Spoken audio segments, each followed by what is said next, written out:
Hey, today I'm going to be sharing with you exactly how I take product photos at home for my Etsy jewelry shop. I'm Becca, and if you're looking for behind the scenes of how I run my small Etsy jewelry business, you're in the right place. Jewelry photography started out as a really big struggle for me. I will show you some of my beginning pictures. I didn't know anything about lighting or editing. I didn't know anything. I just kept on working on it until I got the hang of it, which is why I'm sharing this video today. I am going to show you a very simple and quick way to have good photos from home using your iPhone. For the purpose of this video, the supplies that you will need are white poster board. I got mine from Target. White cardstock, your product, your phone. My phone is an iPhone XR, so the newest iPhones are even better. And optional, your prop of choice. Okay, let's get right to it. So it's really important to find a spot next to a window, which is what I do. It's the natural light is honestly the best.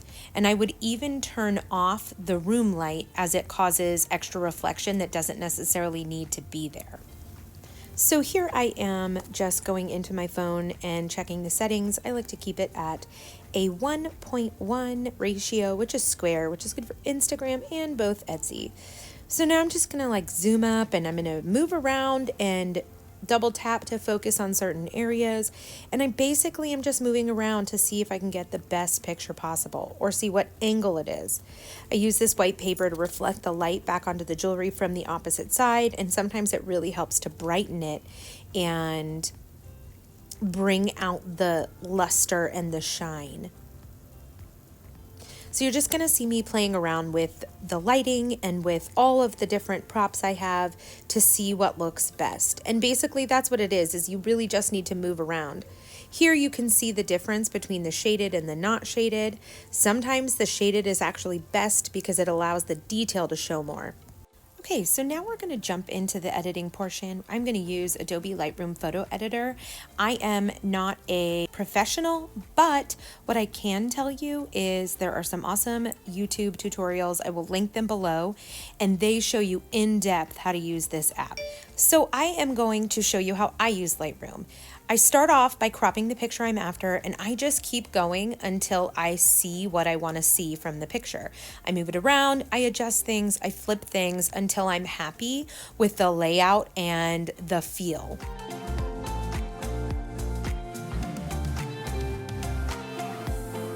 Now that I'm happy with the layout, I'm going to go ahead and jump over to light. And this is where I play a little bit with exposure and shadows. Now, the most important thing here is that it looks like what it looks like in real life. You do not want to make it prettier than it actually is in real life because customers will be disappointed. So you see I play with the shadows, I play with the whites, and I play with the exposure a little bit. Sometimes I adjust the black. As I said before, being careful not to change the picture from what it actually looks like in person.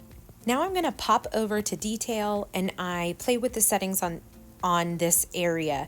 I'm not a professional, and I really recommend that you go and watch one of those tutorials to see what these adjustments really do. I don't know how to describe them. I just know that sometimes the detail or the noise reduction kind of reduces some of the noise in the picture and makes it look smoother. Now, as you can see between the two, I like the one on the right a lot more. I think it turned out really well, and I'm super proud of it. And I encourage you guys to go ahead, download this app, and give it a try for yourselves. All right, if you made it all the way through this video, go ahead and put an emoji of a camera in the comments for me. If you found it useful, go ahead and give it a like. It does a lot to help the community grow. Thank you so much for watching, and I'll see you guys in the next one. Bye.